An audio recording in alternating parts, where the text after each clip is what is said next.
Hello, this is Jose Luis here at Parametric Camp, and welcome to another video in our playlist, How to Make Web-Based Drawing Apps. In the previous video in this series, I taught you how to use this drag and drop metaphor to be able to draw shapes on a screen where you can click, drag, and it looks more like a vector-based drawing. However, internally, the only thing that we were doing was actually modifying the color of the pixels in our canvas. So what I would like to do in this video is work with a different model where instead of storing the colors of the pixels, what we're going to do is we're going to have a document model where we're going to store in a large array all the parameters and all the shapes that we have on our drawing. This is going to make our app behave less like Photoshop, like we used to do in the previous video, and more like Illustrator, if you will. And the advantages of that are going to be that not only can we still export a screenshot of the drawing that we just made, but we can also export that same drawing in vector form. So for example, I can export this as a JSON file. And if we open that JSON file, you can see that we have an object that contains a bunch of information about the background color of the document, all the shapes with their coordinates, their locations, etc., etc. And because we have this vector-based numerical representation, then now all of a sudden, this becomes a really easy way to, for example, exchange this file with other vector drawing applications like importing this in Rhino, Illustrator, etc., etc. Or even, for example, using some kind of drag and drop metaphor where we drop the JSON file in our canvas and then we read all those parameters and we render them on the screen. What we just saw was not uploading an image, but was actually uploading the JSON file, reading through all these shapes, and then rendering them on the screen.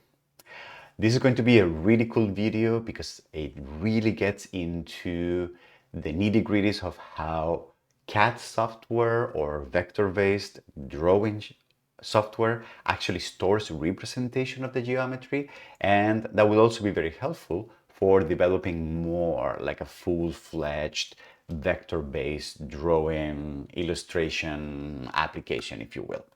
So I think this might be the beginning of perhaps like a sub-series of things that we can do with vector drawing. I don't know where this is going, but I think it's going to be super interesting, and I really want to teach you how to do this. So let's get hands-on. Fantastic. So let's get started. As we typically do, what you can see in my screen is that I have a project that I'm working on Visual Studio Code. I am running a live server. I don't know if you can see it here. And the live server is running this sketch on my browser. And if you want to learn more about how I'm doing this, please feel welcome to watch the previous videos on this series. So what I'm going to be doing is I'm going to start off a very similar file, almost identical to the one that we were using in the previous video in this series, where we were learning how to do web-based drawing apps using a click and drag metaphor. All right. If you haven't watched it, I strongly recommend you do before watching this one. A card with a link to this video is going to be popping up on the corner on the top, and there will probably be a link to that video as well in the description of this video. You can always go back to the playlist. It's going to be right before this one, okay? If you remember, in that example, what we did was we had this metaphor of I'm going to click, I'm going to drag, and then I'm going to be drawing shapes on the screen. I can change between different modes. So from ellipse mode, I can change by pressing R. I can change to rectangle mode, or by pressing L, I can change to line mode, correct? And if you remember as well, we could also delete by pressing D and doing this kind of delete or erase kind of approach to drawing, which feels very Photoshop-like, all right?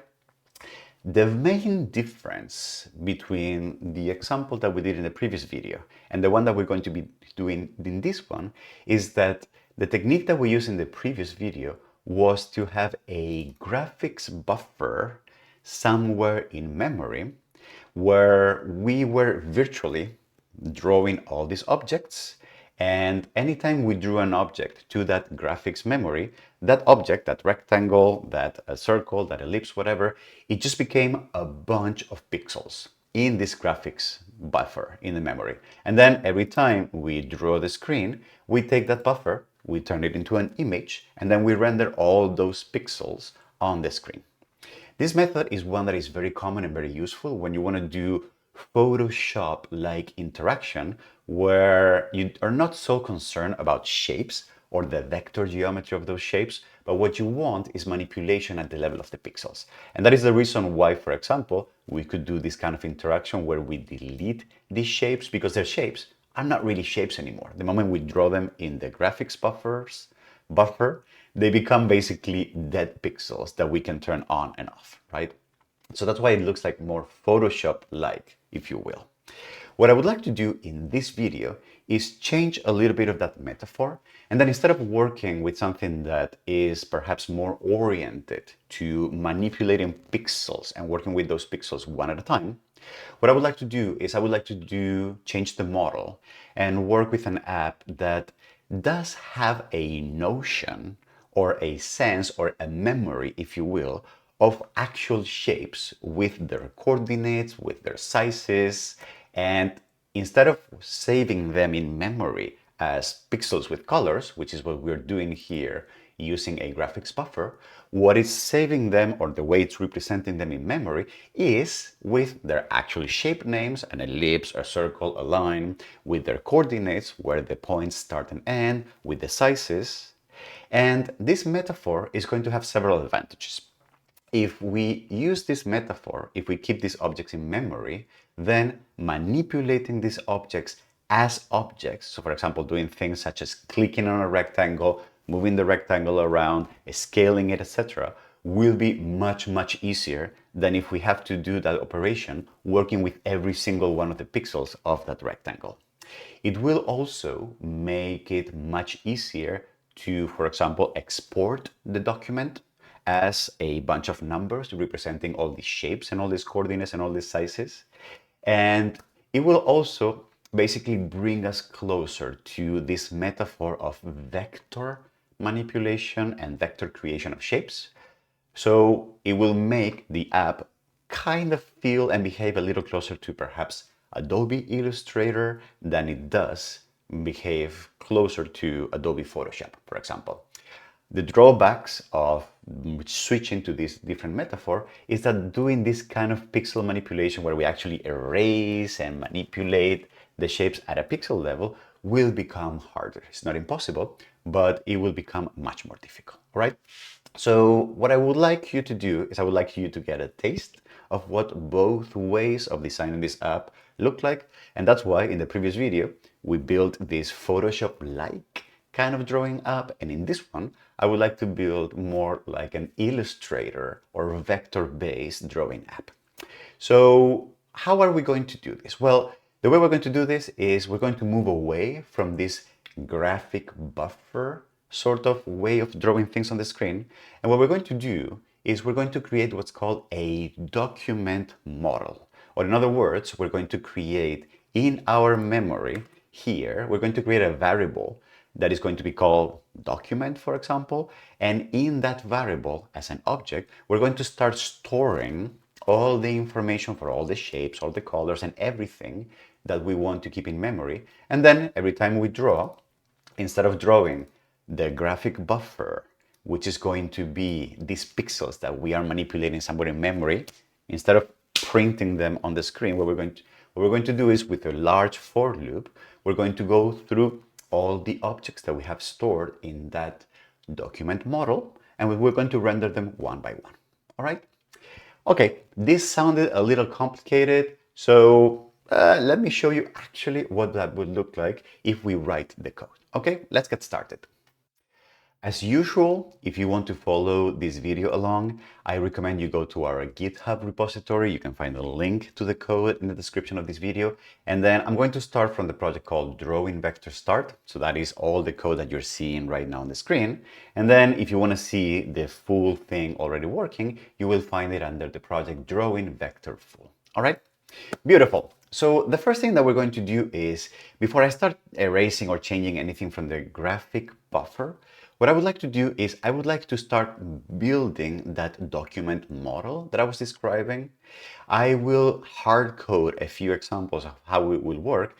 We will mix the two metaphors, the two ways of drawing the document model and the buffer, and then we will slowly transition and change things from the graphics buffer back to the document model. All right, that was a lot of talking. Just follow along with me. So what we're going to do is we're going to create a document model. What that basically means is I'm going to create a variable and I'm going to call it, for example, doc, and that's going to be an object that is going to contain a lot of information about my drawing. All right. In this, think about this as a database of all the possible information that represents the drawing that I'm at. You may want to store in the future like the size of the window. If you have properties like the name of the author, blah, blah, you can store whatever you want. But the main object that I would like to store is one that is going to be called shapes, and it's going to start as an empty array. Okay, this is going to be an array where I'm going to start adding one by one as I draw. I'm going to start drawing objects that represent shapes with particular properties, XY coordinates, width and height, etc., etc. And actually, before we draw any of these interactive shapes, what I would like to do is I would like to show you how this object could look like once we actually fill it in with real-time information. So for example, I'm going to add a first object, and you can see that that Copilot is already giving me suggestions. I'm going to fill it with an object which is going to start with, I'm going to add a few properties that are going to represent this object. So for example, I'm going to add one that is going to be called type. And for this particular object, I'm going to make it an ellipse, right?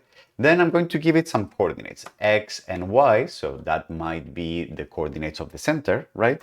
And then width and height. And I'm going to change these values, so the width is going to be 75, and then these coordinates are going to be 400, and these are going to be 200, for example, okay?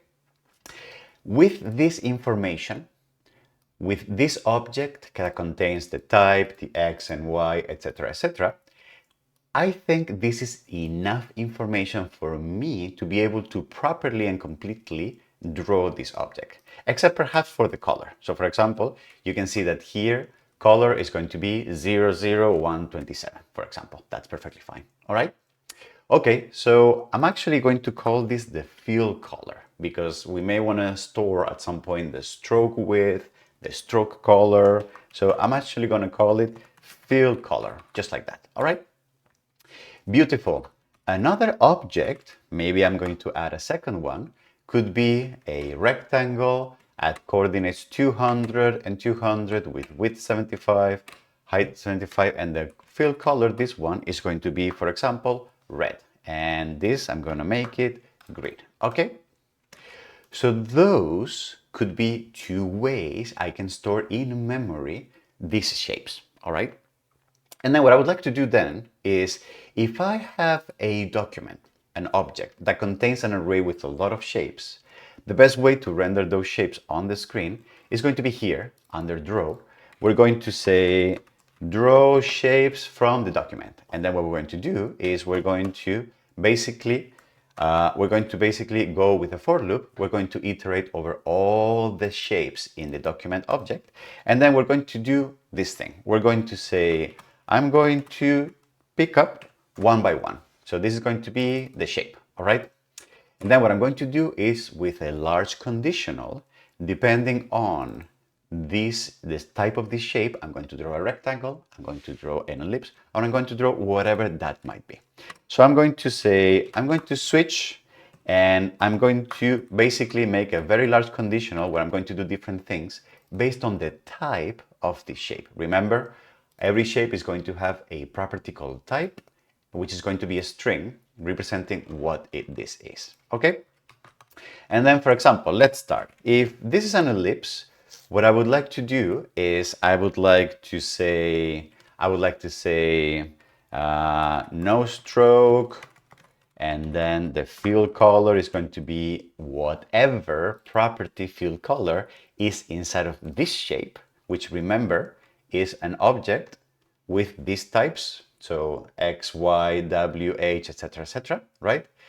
So, and then what I'm going to do is, because shape has these properties, the X location, the Y location, the width, and the height, then those are the ones that I'm going to use to draw this particular ellipse, okay? And then I'm going to stop here. Then I'm going to add another case. For example, if this is a rectangle, I also want to draw no stroke, fill color, and then I'm going to draw a rectangle with this X location, Y location, this width, and this height, all right? And you can see how Google Copilot, not Google, GitHub Copilot is actually helping me write this very fast, all right? So I'm going to save this, and the moment I save, you can already see that in my document, in my canvas, these two shapes that I have stored here with XY properties show up on the screen, right? So I can make this a little larger, for example, and you can see that this is going to be bigger, and they overlap, etc., right?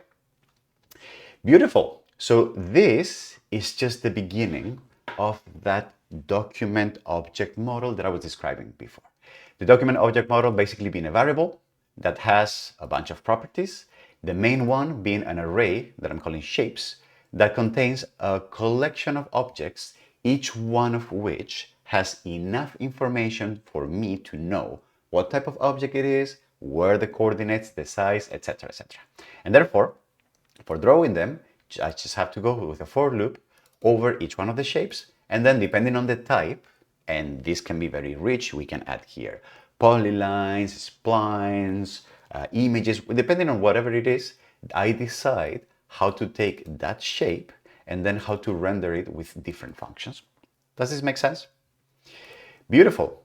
If that makes sense, then what I would like to do now is, instead of hard coding this, what I would like to do is I would like to start empty and then be able to now connect the drawing, the real-time drawing that I was doing before, this one, connected with this document object model. Or in other words, when I draw here, instead of drawing to the graphics buffer, what I would like to do is I would like to add a new object to this array, add the information to that object, and then draw it always constantly. Okay?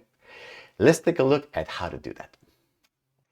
If you remember from the previous video, the way we were actually drawing these shapes to the screen was by working with the mouse interaction.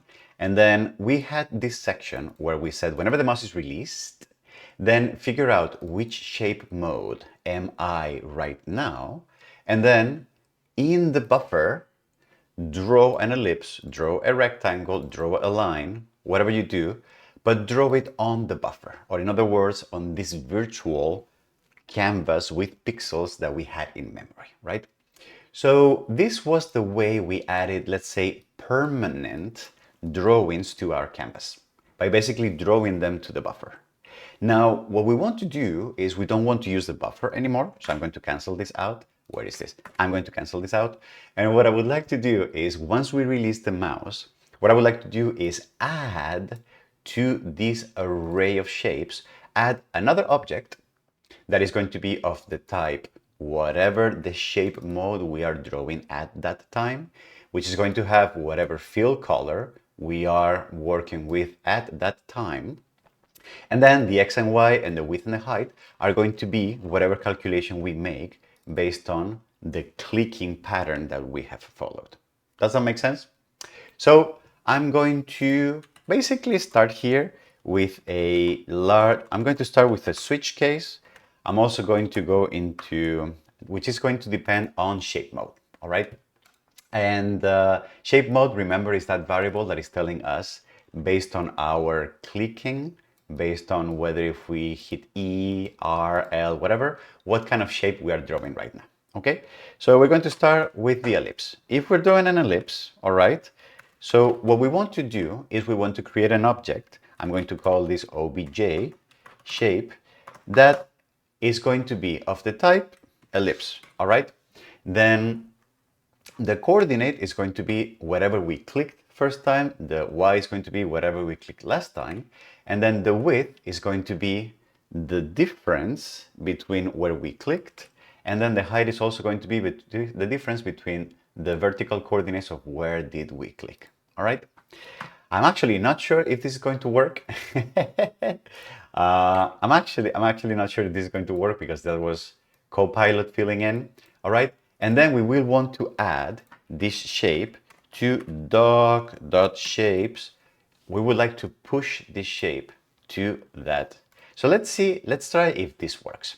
So what I'm going to do is I'm going to drag, and the moment I let go, boom, something did not work. Oh, we don't have a valid color representation because I forgot to add the fill color to this object. So I'm going to try again now. So I'm going to drag, and the moment I let go, this shape now stays.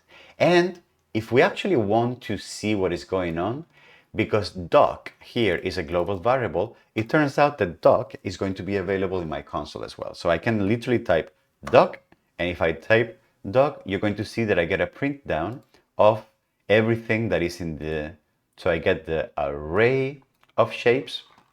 Sorry, I get the array of shapes, and the first object is this object ellipse with all these coordinates and this color, right? So if I now change, for example, to, if I press, what was it, uppercase P, that's going to be pink, and then I can draw another rectangle here, another rectangle, another ellipse, and then if I type here doc, you can see that doc is now an object, sorry, that has an array of 5 elements, and each one of them is an ellipse with different coordinates and different colors. All right, fantastic. So let's do the rectangle part as well. So I'm going to fill in here, and I'm going to say case rectangle. Okay, so I'm going to create a shape that is going to be the type rectangle. The X and Y are going to be the same. The color is going to be the shape color, right? And then I'm going to push that shape, and then I'm going to stop here. All right. Beautiful. You are seeing that I am getting this error. The error being that I cannot declare another variable with the same name because it's already declaring the same scope. This is something that happens with switch statements. The context is the same for all the cases. So actually what I can do is I can clean this up a little bit and make it a bit more elegant because we actually have kind of duplicate code here. So what I can do is I can define here the shape object, and then this one is going to be redefined differently in each one of the cases. And then what I can also do is, because I know that every single time I'm just going to want to create a new object and push it to the shapes, so I can just do that once at the end of the shape.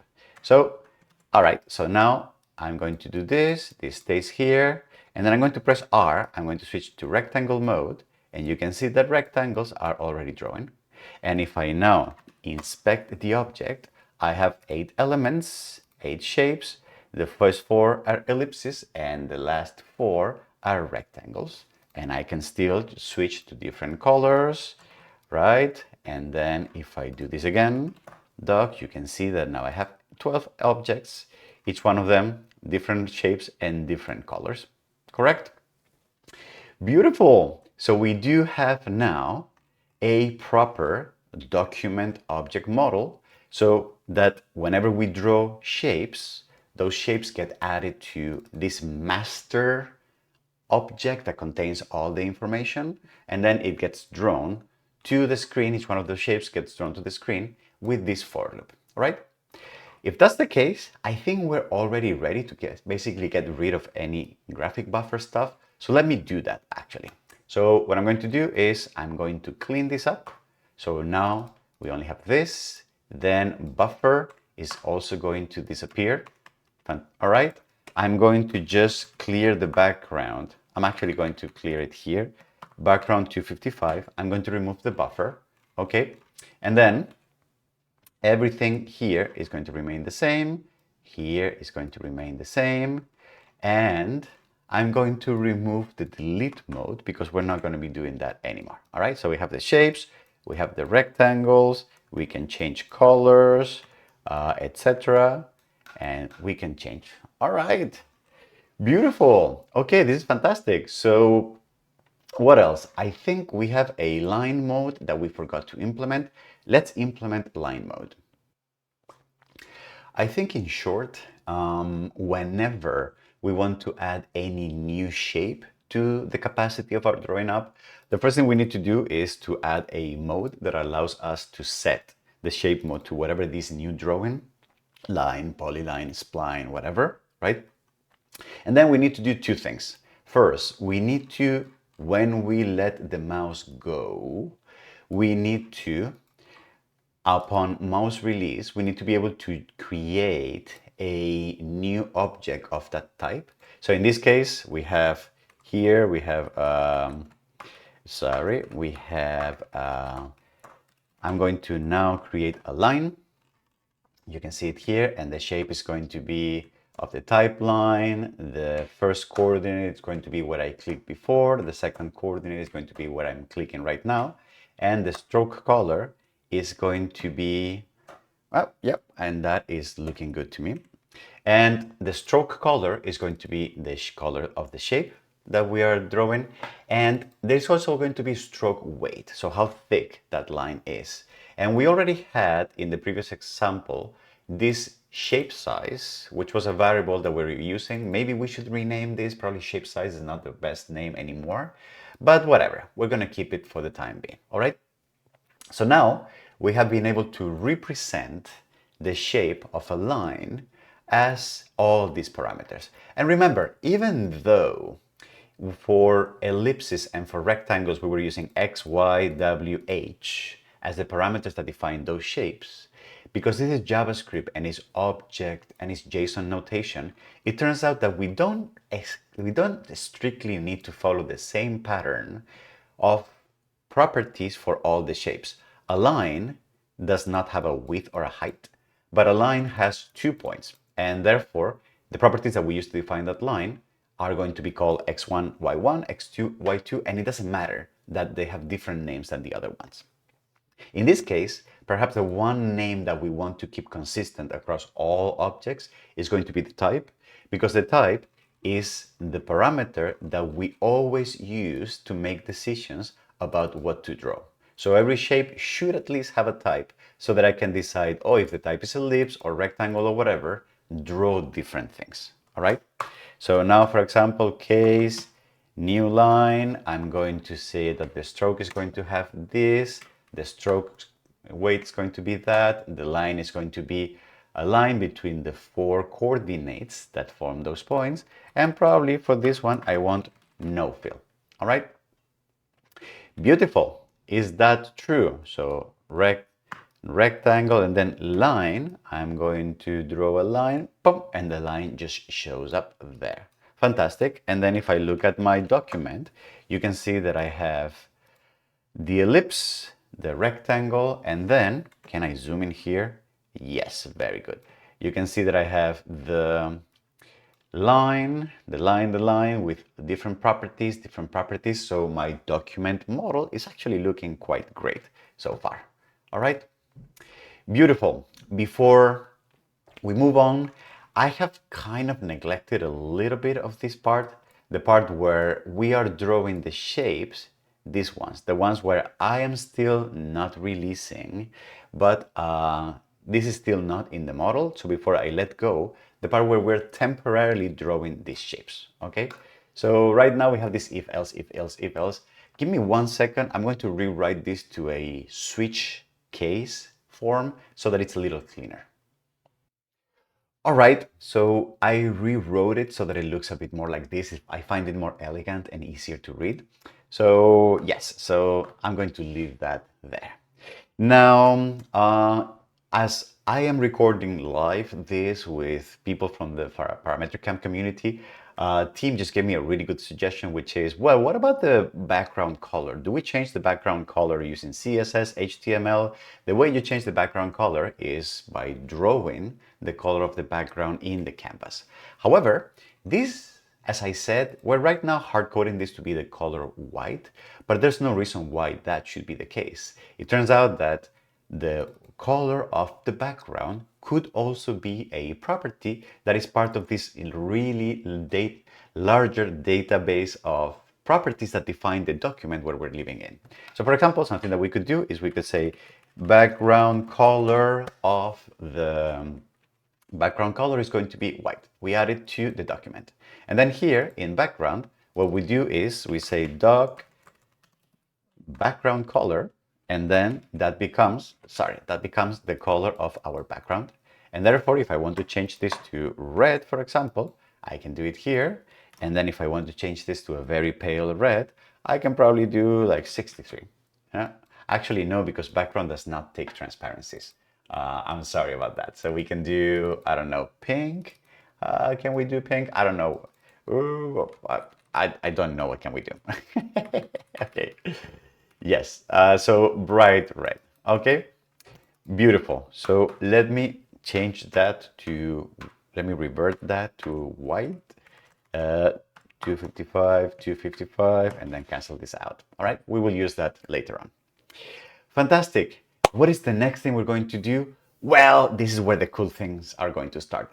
So if you remember in the previous example, we do have the capacity to save our drawing to our system. Right now, if we press the letter F, what happens is that a file gets automatically, I'm going to remove all of this, a file gets automatically added to my downloads folder, and this file is basically an image screenshot of what I had on my canvas, correct? Now, this is great, but one of the beautiful things is that because the information for all these shapes is actually one that is numerically contained in this document object, something that we can do is we can also export the entire document as a JSON file.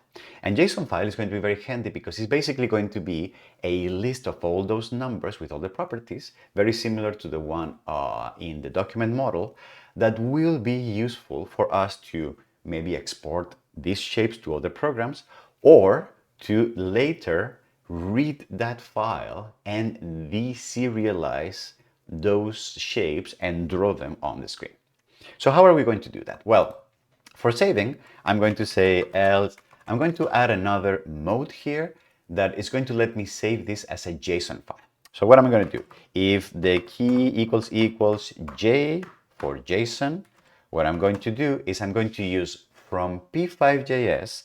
P5.js has a save JSON file, have JSON function, sorry, and the save JSON file function, excuse me, what it does is it takes a JSON object and then it saves it to your system. So now I'm going to save it as a file that is going to be called drawing, then it's going to have the date and time, and then it's going to have the extension JSON. All right, so let me draw a circle here and a rectangle here and a line here. So I have the three objects, correct? Now I'm going to press J, and you're going to see that in my downloads folder, I now have this JSON file. You can see, for example, the JSON file is much lighter than the drawing itself. And if I drop the JSON file on Visual Studio, you can see that I now have a JSON object that is basically the document. I have background color, I have all the shapes as an array, and I can now, because all of this is numerical information, what I can do is I can deserialize this and reverse engineer it. How does that work? Well, first of all, what I would like to do is I would like to come up with some kind of way to upload to my canvas a JSON file. All right. How are we going to do that? Well, it turns out that P5 allows us a very simple way to upload files to our canvas. This is actually very neat in the P5.js framework. So how does that work? Well, the way it works is that when we create a canvas, this function actually returns an instance of that canvas. So I'm going to say canvas equals the result of creating this canvas.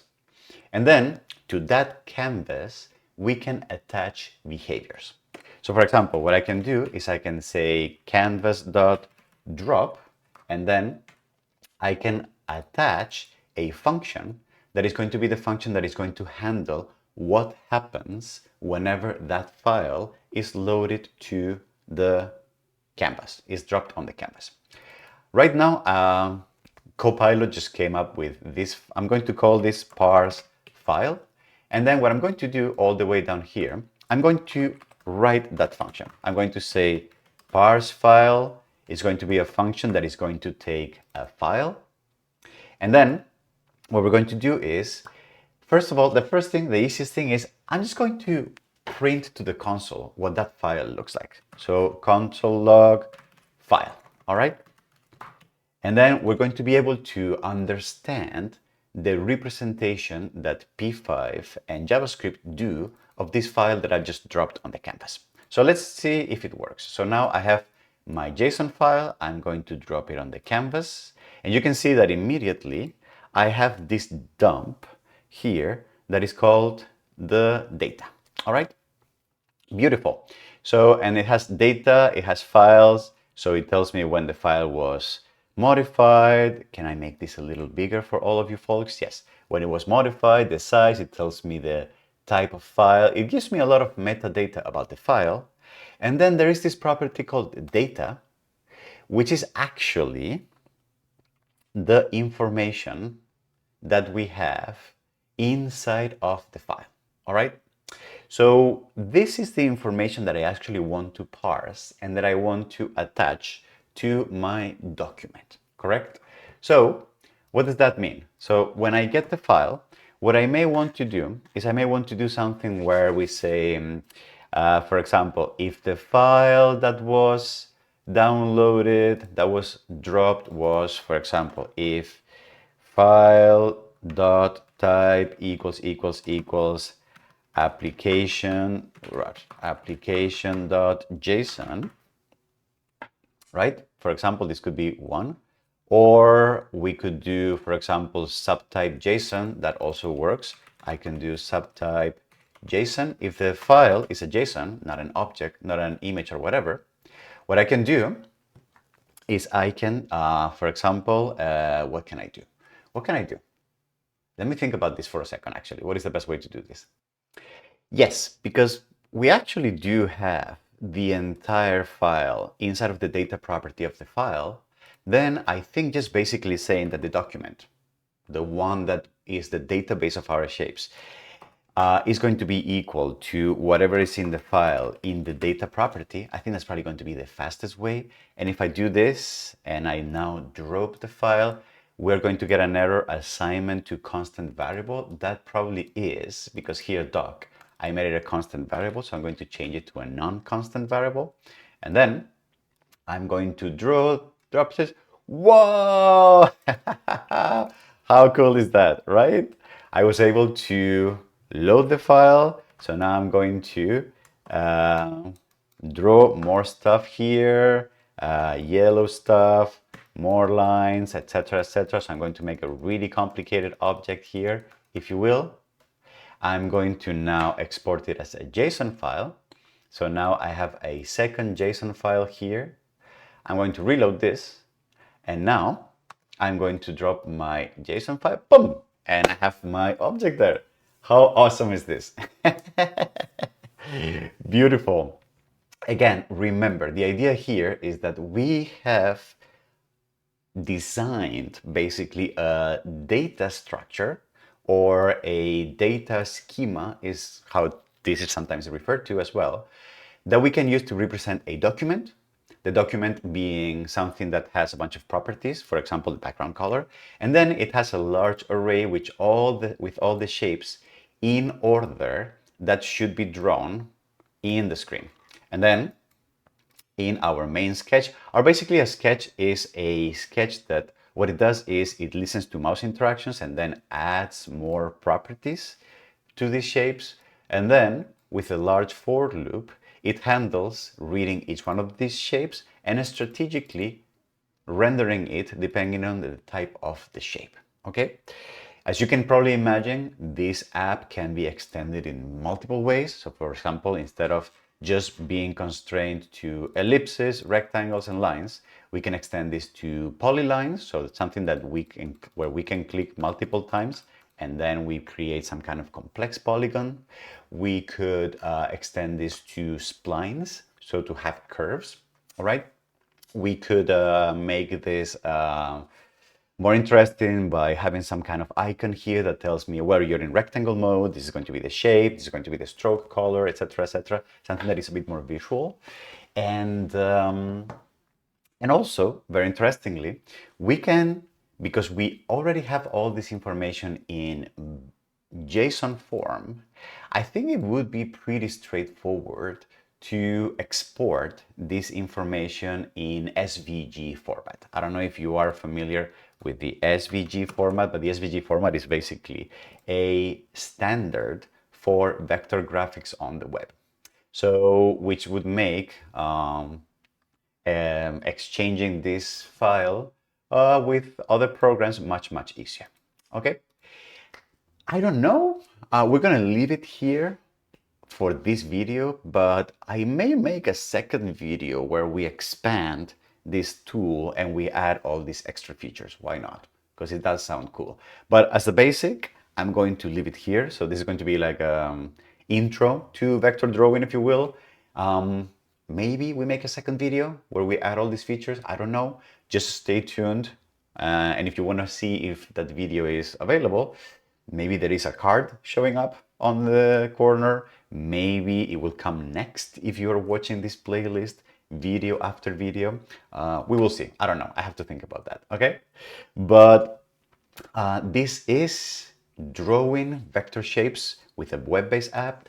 I hope this was useful. I hope this was interesting. I hope this helped you understand how big corporate software like Adobe Illustrator actually works underneath. It is not that different from what you are seeing right now. It just has more options. It has a nicer, cleaner interface, but it's not web-based either, you know? So who knows? Something we could also do, that would be super cool, would be to make a collaborative drawing app where we have multiple people who are drawing on the same canvas and where the shapes are exchanged using WebSockets. Oh boy, we may have to do that. Boom! All right. Again, if we made that, it will be on the videos on this playlist at some point down the road. Okay? Well, thank you very much. It was a pleasure to nerd out with drawing geometry with all of you. If you found this video useful, you may want to consider liking it, subscribing to this channel, saying hi, joining Discord, learning how to code, etc., etc. All right. Thanks a lot and see you in the next videos. Bye.